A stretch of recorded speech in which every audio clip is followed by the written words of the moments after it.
Bien, estamos de vuelta en la sesión número 4. Voy a compartir la pantalla un momentito.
Bien, ¿se ve mi pantalla?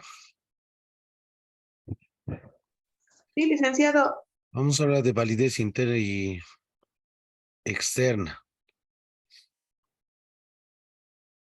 Bien, primero hay que entender muy bien cómo nosotros hacemos la validez misma, ¿no? Dentro de un determinado instrumento. ¿Y cuál es esa confiabilidad? ¿Cómo sabemos si el instrumento es altamente confiable o no es confiable en sí? Vamos a ver algunas características. Entonces, bien importante tomar en cuenta que a la hora de la implementación del instrumento es necesario que sean válidos y confiables los instrumentos. Claramente lo que se menciona como producto en realidad, ¿no? Dentro de las orientaciones también que está en plataforma, si los van revisando, lo que se necesita es diseño y validación de instrumentos de investigación. Hemos mencionado validación, ¿no? Por un par de expertos en los cuales vemos si el instrumento está de manera coherente, de manera objetiva, de manera clara, ¿no? Formulada justamente para el análisis intra e interpersonal. Lo segundo es justamente ver que a partir de esa validación tienen que elaborar un informe de ese proceso de diseño y validación de instrumentos. Un informe en sí, ¿no?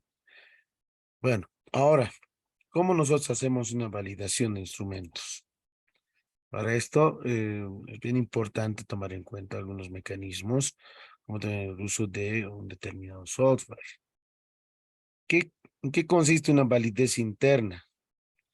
Bueno, una validez interna se refiere al grado en ese caso, justamente de que un experimento Excluye las explicaciones alternativas de los resultados, es decir, el grado de que ciertamente va respecto a la manipulación de una variable independiente.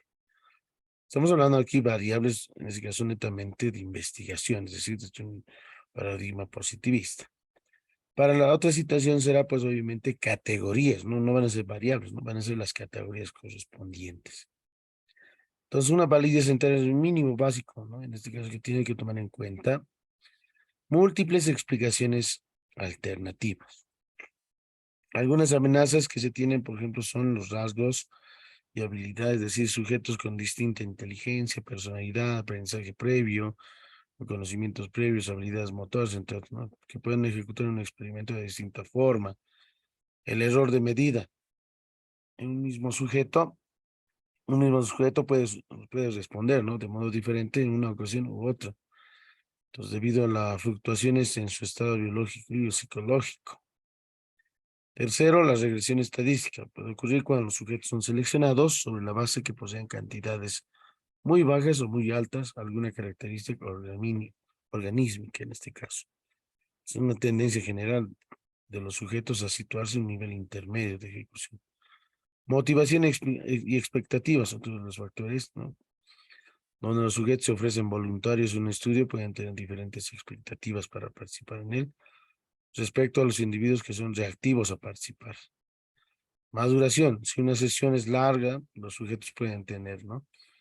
Por ejemplo, tal vez tomar o pérdida de interés, algunos los van a ver bien cansados, van a tener hambre, entonces. Entonces el estudio, si se realiza durante un largo periodo de tiempo, los cambios de ejecución pueden y deben tanto a la maduración biológica o social como los efectos mismos. El agotamiento experimental o pérdida de sujetos no se refiere solo al fallecimiento de algún individuo, sino también el abandono en la participación del experimento. Problemas relacionados también con el uso de equipamiento o la parte de instrumentación. Puede ser respecto al experimentado, una persona que está recogiendo los datos puede ser fuente de variabilidad, ¿no? Es cuando, por ejemplo, si yo quiero realizar una encuesta o quiero hacer una entrevista a mis estudiantes, probablemente no, para no caer muy mal, por ejemplo, si los estudiantes me conocen, obviamente me van a dar probablemente respuestas buenas en realidad, ¿no? Favorables. A diferencia de que otra persona, aparte de mí, supongamos que yo estoy en un aula, yo quiero entrevistar, pero tendría que estratégicamente enviar a otra persona en realidad, ¿no? Para que diga, por ejemplo, con la veracidad, ¿no es cierto? Con la sinceridad a las preguntas que se vayan virtiendo en este caso. Entonces ahí, por ejemplo, hay un desfase en realidad, ¿no? Es bien importante tomar en cuenta. Eso siempre ocurre, ¿no? Es decir, si ustedes mismos van a entrevistar a sus propios estudiantes, obviamente van a tener respuestas favorables. Pero ¿qué pasaría en el otro caso si envían a otra persona a su misma institución, a la misma aula, y de la misma forma hace la encuesta o las entrevistas? Entonces, ahí van a ver que, van a denotar que van a tener otras respuestas, otras opciones en realidad, ¿no? Es bien importante eso también como investigador, cómo y cuándo implementarlo, y dónde o con quiénes en realidad. Bueno, si no son sus estudiantes, mucho mejor, no hay ningún problema, ¿no? Porque les van a decir con la veracidad, con la sinceridad, respecto a los datos informativos que vayan recolectando, según su categoría, en este caso, que vayan indagando, profundizando. Algunos efectos de tratamientos múltiples también pueden ser que sean medidas repetidas, son muy efectivos para controlar factores orgánicos. Hay efectos de orden, ¿no? Que son factores como el aprendizaje y la fatiga. Efectos carry-over, cuando los objetos de tratamiento no desaparecen ante la introducción del mismo tratamiento. Estamos hablando en este caso de un tipo en este caso de diseño, se lo conoce como diseño de investigación experimental, ¿no? Entonces, dentro de los diseños experimentales, por ejemplo, hay de tres niveles, ¿no? El pre-experimento, el cuasi-experimento y el experimento puro. Por lo general, el cuasi experimento se trabaja con un grupo experimental y un grupo de control. Supongamos que yo tengo estudiantes de sexto de secundaria del paralelo A y de sexto de secundaria del paralelo, supongamos D. Entonces, por ejemplo, ahí ya los grupos ya están conformados. Si ustedes lo observan, están ya los grupos conformados, son intactos. Entonces, no voy a utilizar un cierto tipo de método, ¿no? Probabilístico, sino va a ser un método no probabilístico, ¿no? No olvidemos que dentro de los métodos estadísticos, en este caso métodos de muestreo, son dos, ¿no? Probabilísticos, no probabilísticos. En los probabilísticos están, por ejemplo, el muestreo aleatorio simple, el sistemático, el muestreo estratificado, y hay características en estratificado, ¿no? Si es por aplicación simple o aplicación proporcional, si se va a trabajar con clúster o racimos, y dentro de los métodos no probabilísticos, por lo general se utiliza, ¿no? La incidental, causal, por conveniencia, o bola de nieve. La bola de nieve mayormente es lo que se utiliza para las entrevistas, ¿no? En profundidad. Bueno, son métodos en el caso de muestreo, en realidad, ¿no? De selección, mira. Entonces, por ejemplo, si yo tengo ya grupos conformados, entonces no necesariamente utilizo el método de muestreo aleatorio o probabilístico, sino va a ser un método de muestreo no aleatorio, en realidad, ¿no? O no probabilístico. En ese caso, ya tengo definidos mis grupos, ¿no? El paralelo A, por ejemplo, puede ser mi grupo experimental y el paralelo D, pues el grupo de control. ¿A qué se lo dice grupo experimental? Según Hernández Sampieri lo menciona, un grupo en el que se va a incentivar, se le va a aplicar, se le va a implementar, ¿no? Cierto tipo de estrategia, cierto tipo de metodología, cierto tipo de herramienta, ¿no? Que potencie el aprendizaje o fortalezca el aprendizaje, que eleve el rendimiento académico, etcétera. Y el grupo de control es aquella que no necesariamente se le implementa, es decir, no se le implementa, sino está justamente como un grupo intacto en el que no se le implementa la estrategia o la metodología o la herramienta clave, sino más bien es parte mismo del proceso mismo del experimento en el que no debe de cambiar en realidad, ¿no? Lo que es justamente, por ejemplo, si es el promedio de calificación, supongamos que he aplicado un test o una prueba a los dos grupos. En el primer grupo supongamos que se han sacado 30 sobre 100 puntos. Y en el grupo de control supongamos que han obtenido 40 sobre 100 puntos. Pues supongamos que yo quiero implementar cierto tipo de estrategia o alguna tecnología para potenciar el aprendizaje comunitario productivo, supongamos. Entonces, en este caso, yo voy a implementar solamente el grupo experimental en realidad, ¿no? Una vez que lo implemente, nuevamente obviamente esa implementación se necesita sistematizar, hay que hacer obviamente, ¿no? Un plan de acción en realidad, ¿no? Cuántas sesiones a la semana, ¿no? ¿Qué día específicamente? ¿Qué materiales voy a utilizar? ¿Cuál es el procedimiento o la primera fase o la primera etapa? ¿Cuántas etapas van a tener o cuántas sesiones voy a hacer la implementación misma de cierto tipo de herramienta o estrategia metodológica en el que una vez que se ha implementado, se ha determinado, nuevamente paso a realizar otra evaluación, es decir, un post-test, ¿no? Test. Entonces el post-test después de la implementación, ¿no? A ambos grupos. Entonces solamente implementamos el grupo experimental y no al del grupo de control, ¿no? Entonces en ese post-test, ¿qué debo de obtener, por ejemplo? Debería ser obviamente una mejora, ¿no? En su aprendizaje, ¿no? Si se ha elevado, ¿no? Por ejemplo, si yo hablo, si en la primera se han sacado 30 sobre 100, después de la implementación con cierto tipo de estrategias o herramientas didácticas, supongamos que han elevado su aprendizaje, ¿no? Entonces, si han elevado su aprendizaje, supongamos, tienen un promedio de cuánto, en calificación, supongamos que en el post-test han obtenido 80 sobre 100, ¿no? En promedio. El promedio de notas de calificación es 80 sobre 100 del grupo experimental. Y en el grupo de control, obviamente, son aquellos estudiantes donde eso no se los implementa, no se les realiza, se manipula la variable independiente. Entonces, en ese caso, probablemente voy a tener un puntaje, tal vez nuevamente 40 sobre 100 o más bajo, 35, tal vez 50 sobre 100, pero no tiene que ser mucha la diferencia en realidad, ¿no? Por ejemplo, en el grupo experimental sí hay una diferencia grande, ¿no? De 30 haya subido a 80, ¿no? Sí, esa es la parte significativa, se podría decir, que ha habido una mayor diferencia en realidad, ¿no? Eh, Se podría mencionar también que la implementación de ese cierto tipo de estrategia didáctica o metodología o herramienta clave o tecnológica, entonces tiene buenos resultados, ¿no? Es decir, favorece, eleva el aprendizaje mismo de los estudiantes. Pero puede ocurrir en otros casos si probablemente su estrategia didáctica no funcione, es decir, sigue manteniéndose, digamos, supongamos que nuevamente se ha obtenido 50 eventos, no habría mucho en este caso, ¿no? No habría una diferencia significativa. En ese caso, entonces, esa determinada estrategia o metodología no es adecuada en realidad, ¿no? Ha habido algunos casos de trabajo de investigación en los cuales eh, no se ha podido obtener lo que se deseaba, ¿no? Esos resultados. Y eso muchas veces también, ¿no? Toman en cuenta y algunos investigadores cambian en realidad sus datos, ¿no? Y eso es la manipulación de datos, ¿no? Los datos que se obtengan, esas son las que se deben de tomar en cuenta, ¿no? No se debe de cambiar en realidad. Entonces, validez externa.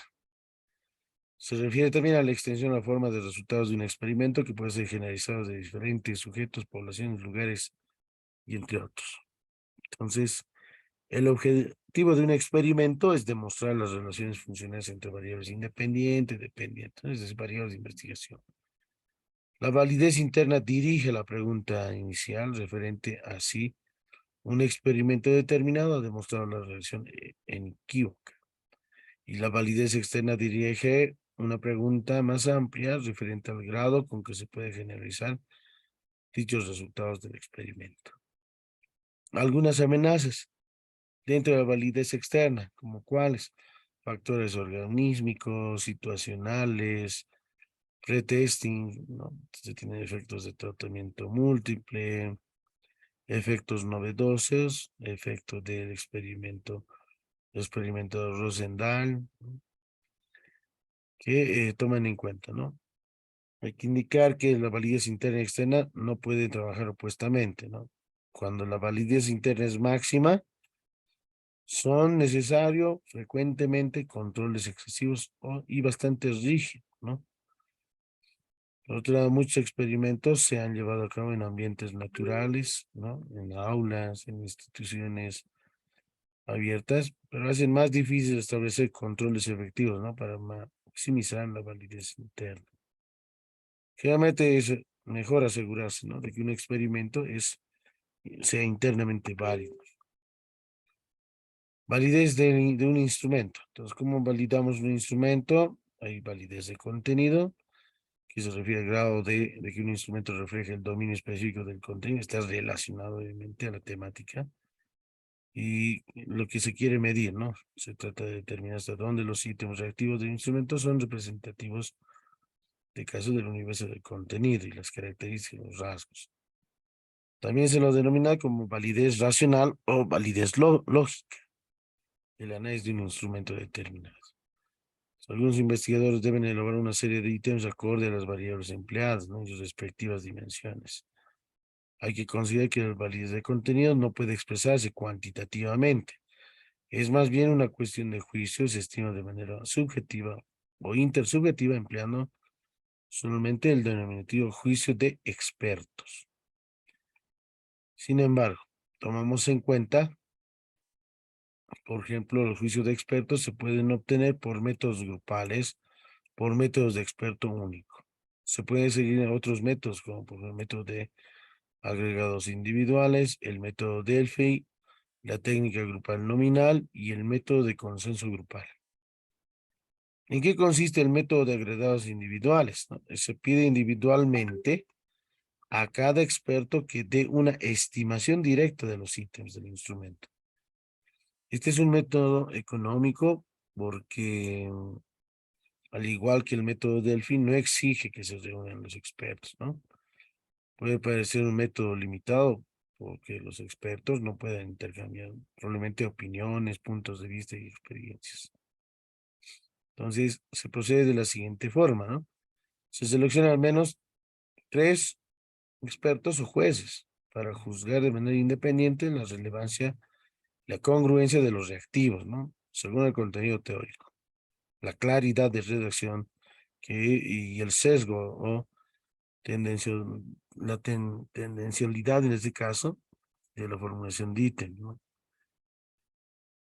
Cada experto debe recibir la información escrita suficiente. Por ejemplo, el propósito de la prueba, ¿no? El objetivo, la conceptualización del universo, del contenido, tabla de especificaciones o de operacionalizaciones de estudio. La información base, en este caso, ¿no? Como el que hemos mostrado anteriormente, tema, pregunta, objetivo general, hipótesis, o bien o idea a defender, población y muestra. Cada experto debe recibir un instrumento de validación que contenga congruencia, ítem, dominio, claridad, tendenciosidad o sesgo y observaciones. Entonces, ¿qué se recoge y analiza instrumentos de validación? Que los ítems que tienen 100% de coincidencia favorable entre los jueces, los ítems tengan 100% de coincidencia tal vez desfavorable entre los jueces, quedan excluidos en este caso del instrumento. Los que estén de acuerdo y que concuerden, entonces están incluidos, son parte del instrumento. Y los ítems que tengan justamente una parte de sesgo parcial entre jueces deben ser revisados, reformulados o sustituidos, si es necesario, nuevamente validados. Este es otro formato de validar instrumentos, ¿no? Donde el experto, ahí tienen los ítems, ¿no? El ítem 1 tiene claridad en redacción, sí, no, coherencia interna, sí, no, introducción a la respuesta, sí o no, hay sesgo, no hay sesgo de respuesta, el lenguaje es adecuado con el nivel del informante, sí o no, mide lo que pretende, etcétera, ¿no? Y observación, si debe eliminarse o modificarse un ítem. Entonces aquí menciona, ¿no? El experto, modificar o eliminar tal ítem. Aspectos generales, el instrumento contiene instrucciones claras y precisas para responder el cuestionario, sí o no. Los ítems permiten el logro de objetivos, sí o no. Están distribuidos de forma lógica y secuencial, sí o no. El número de ítems es suficiente para recoger la información. Imagínense un cuestionario con 10 preguntitas, entonces no sería suficiente, ¿no? Tendría que completar unas 5 más, 5 ítems más, ¿no? Entonces la validez, el experto es el que marca aquí, ¿no? Aplicable o no aplicable. Sí, anota sus datos personales y entre otros. El método Delphi, ¿qué consiste? El método creado en 1948, pero tiene una opinión de expertos de una manera sistemática. Ordenado. En primer momento, cada experto responde de manera individual y anónima a un cuestionario. Después se analizan las respuestas del conjunto de expertos. Se remite a cada uno la respuesta mediana obtenida, así como el intervalo intercuartil para cada cuestión que se les pide considerar su juicio anterior, teniendo en cuenta estos datos. En cada una de las 3 o 4 vueltas siguientes se informan los expertos de cuál es la mediana del grupo y se les propone revisar su juicio anterior. Todo juicio individual y quede fuera del intervalo intercuartil, ¿no? Que se mueve del grupo de expertos, debe estar debidamente, ¿no? Justificado o argumentado, ¿no? Bueno, el rango intercuartílico es lo que se está hablando, ¿no? El intervalo intercuartil, el rango intercuartílico, ¿no? El rango intercuartílico es justamente la diferencia entre el tercer cuartil menos el primer cuartil, ¿no? Obviamente, centrado como punto, es el segundo cuartil, obviamente que coincide justamente con la mediana en realidad, ¿no? De ese conjunto de datos o de esa distribución correspondiente. Es la mediana, ¿no? Se emplea la mediana porque se presupone que las puntuaciones posibles de los expertos se distribuyen de forma asimétrica. Y con este método los expertos comparten cierto tipo de modo de sus opiniones y que existan discusiones ni confrontaciones directas entre ellos. La técnica de grupo nominal, ¿en qué consiste? En este caso, el primer paso es reunir a los expertos, entre 8 y 10 personas, pedirles que se registren individualmente, sin intercambiar opiniones, sus propias puntuaciones y consideraciones respecto a probabilidades de error, las preguntas o tareas que se les detallan. Después de cada experto exponen, ¿no?, a los demás las puntuaciones y principales consideraciones registradas, y al acabar esta ronda, Se establecen las coincidencias del grupo, se realiza un debate de cada uno de los apartados de esto. Finalmente, cada experto de manera individual y por escrito puntúa, argumenta las probabilidades de error para cada tarea o pregunta considerada. Bueno, en general se procede como casi similar al método Delphi, ¿no?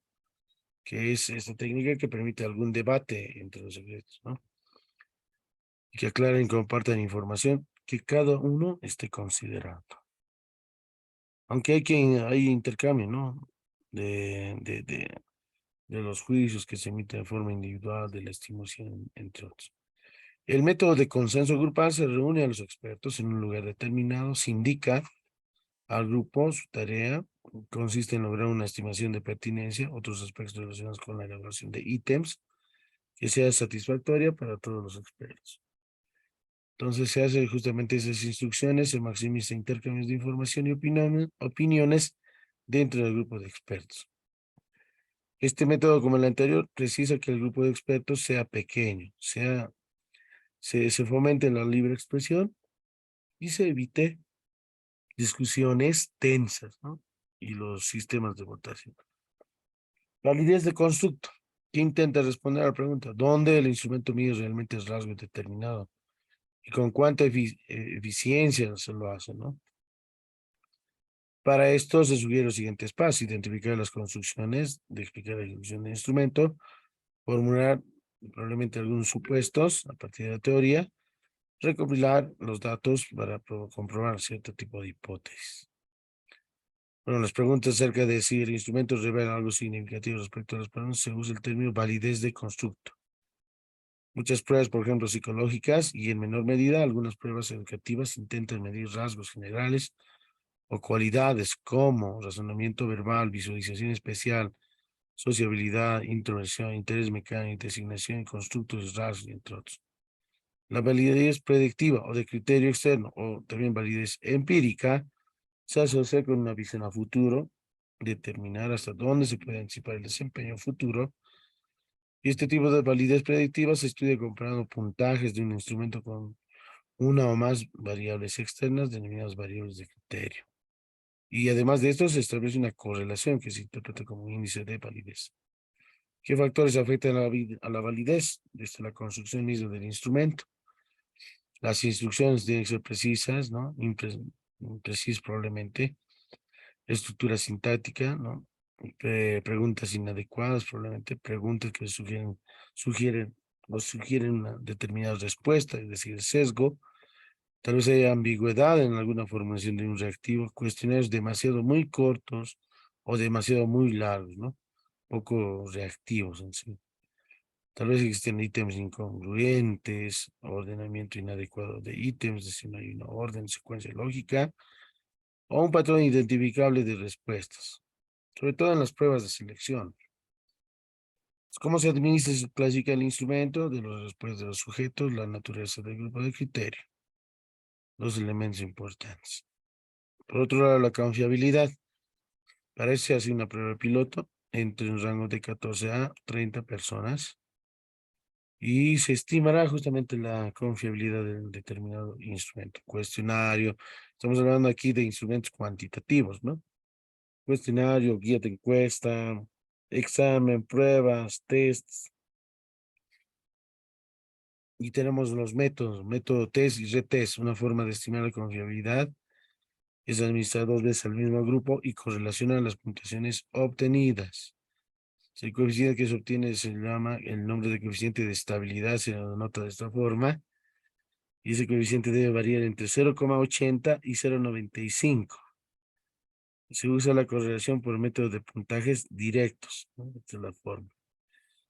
Donde R sub X es la correlación, el coeficiente de correlación, N mayúscula es el número de sujetos, X valores, ¿no?, de la variable, Y valores de la variable dependiente en la primera aplicación y está en la segunda aplicación, y este es el producto de cada valor correspondiente. Aquí se tiene una tabla de datos para aplicar el coeficiente de correlación de Pearson, ¿no? Es bien conocida esta. Entonces tenemos una aplicación primera y una segunda. Método común de divisiones por mitades o Gemi-test, en este caso se conoce y se computa el coeficiente de correlación de puntaje de dos mitades de test o cuestionario aplicado, ¿no? Se establece una correlación de dos puntajes, de dos mitades, a través del método de puntajes directos, ¿no? De correlación de Pearson. Bueno, por lo general se lo conoce también, ¿no? Como ítems pares, ítems impares. Se estima también el test completo de Spearman-Rao, esta es la fórmula, a partir del cálculo del coeficiente de correlación de Pearson, ¿no? R12 en este caso. El método de división por mitades de Rulon. Esta es la fórmula, 1 menos la desviación estándar de las diferencias con respecto a la desviación estándar total. Este método de Rulon utiliza, ¿no?, la división del test en mitades. Por su método no supone necesariamente varianzas iguales de los subtests, sino para determinar un coeficiente de consistencia interna. El método de por mitades de Goodman, esta es la otra fórmula, 2 por el producto de 1 menos la fracción de las varianzas de puntuaciones de ítems pares con respecto a ítems impares, respecto a las varianzas de puntuaciones del test total, en realidad. El método de alfa de Cronbach es otra fórmula correspondiente, R sub T, que denota justamente, ¿no? Hay dos fórmulas equivalentes. Aquí tenemos, por ejemplo, K sobre el producto entre K menos 1 por 1 menos la sumatoria de las desviaciones, en este caso de las varianzas individuales respecto a la varianza total. Esta misma es equivalente a esta otra fórmula. Solamente se ha hecho un alternado, ¿no?, de extremos y medios. Alfa de Cronbach es la fórmula correspondiente, la que se utiliza para medir la confiabilidad. También podemos utilizar la matriz de correlaciones. Esa matriz de correlaciones que se puede determinar a partir del SPS en realidad, ¿no? Ahí hay una opción de selección de correlaciones por ítems. Entonces, N, por ejemplo, aquí denota la cantidad de ítems, T es justamente las correlaciones correspondientes. Número de ítems, P es promedio de correlaciones. El método de Coase-Richardson, K20, de la misma forma, obtiene, ¿no?, en una sola aplicación del test, mide una consistencia interna del instrumento, usada mayormente en cuestionarios y ítems dicotómicos. Dicotómicos, ¿no? No está diciendo aquí politómicos o escalas Likert. Dicotómicos simplemente, ¿no? Entonces, n sobre n menos 1, o la misma estructura. En este caso, esta sumatoria corresponde justamente al producto, donde P es la proporción de sujetos que pasaron un ítem sobre el total de sujetos, que es en este caso Q, el complemento. El método de Coase-Richardson 21, el K21, permite también obtener la fiabilidad, pero la suposición básica considera que los ítems sean justamente de iguales varianzas, ¿no? Donde M mayúscula es la media aritmética de puntuaciones obtenidas, N minúscula el número total de ítems, y esta es justamente la varianza de puntuaciones total. Si aquí se tiene, por ejemplo, una distribución de respuestas de alfa de Cronbach o de Q de Richardson, ¿no? Tenemos los ítems, ¿no? Es decir, las preguntas, tenemos la cantidad de sujetos en los que se ha implementado y los puntajes correspondientes se van anotando aquí, ¿no? Esas escalas de valores son los numeritos, los valores numéricos que se notan. Entonces, ¿cómo se interpreta el coeficiente alfa de Cronbach, ¿no? En este caso, de una guía de cuestionario, guía de encuesta o un test de medición por medio de un análisis de perfil de respuestas sondeadas en la prueba piloto y el análisis de preguntas, asimismo, deben de ejecutarse una correlación entre media entre sus propias preguntas encima. Es decir, que la variabilidad no debe ser muy dispersa, tiene que justamente que hacer tendencia a ser homogénea, que heterogénea en realidad. Aquí se tiene una escala de interpretaciones, muchos autores difieren, ¿no? Por ejemplo, de 0,70 a 1, se dice que tiene una correlación o coeficiente de correlación muy fuerte, de 0,5 a 0,69 sustancial, de 0,30 a 0,49 moderada, de 0,10 a 0,29 baja, despreciable de 0,01 a 0,09 en realidad. Aquí se tiene otra interpretación de magnitud, ¿no? 0,81 muy alta, alta, moderada, baja, muy baja, que difiere. Entonces, Cada uno de los autores tienen diferentes connotaciones e interpretaciones correspondientes. Por ejemplo, va de alta de 0,70 a 1 si es directa, indirecta de -1 a 0,70 si parte negativa, parte positiva, ¿no? Así como el coeficiente de correlación de Pearson, por ejemplo, ¿no? Un rango de -1 a 1 su rango, ¿no? Y por lo general aquí ya se tienen los métodos, ¿no? Las técnicas que se utilizan y la consistencia correspondiente. Bien, ahí termina. En la siguiente sesión voy a mostrar una parte aplicada, cómo se hace este cálculo correspondiente. Bien, volvemos entonces en el mismo link correspondiente.